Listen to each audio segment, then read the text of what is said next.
in the category of original screenplay. And the Oscar goes to Ronald Bass and Barry Morrow for Rain Man.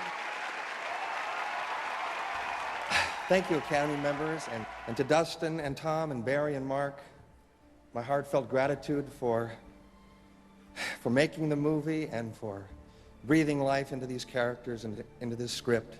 To Kim, I thank you so very much. People liked the movie Rain Man, and they loved the real Rain Man when he showed up. The real Rain Man, Kim Peek, was in the Bay Area today, clutching one of the Oscars the movie won back in 1988. The autistic prodigy has turned into an ambassador for the disabled. So he was diagnosed first profoundly retarded, and blister in his brain, and part of his brain missing. Get some coffee, and I walked down the hallway, and I heard a sound. It was...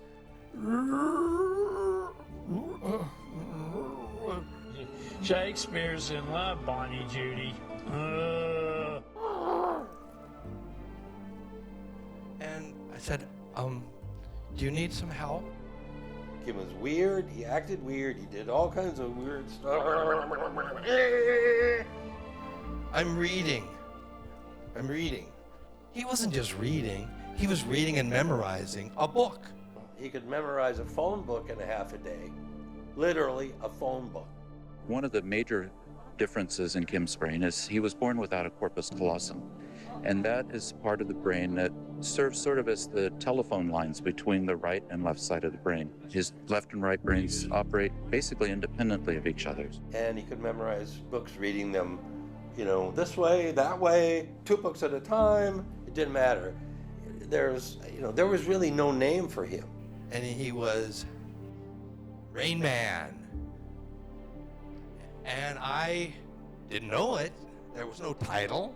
There was no story. Dustin had said, you need to share this guy with the world. Until Dustin Hoffman, I couldn't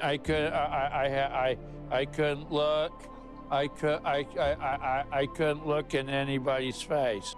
And then they would go home to their hotel room, and here is this kid who can't take his clothes off, who can't shower himself. He couldn't remember to shave one side or the other of his face. He needed his pajamas put on. I think Fran helped him brush his teeth.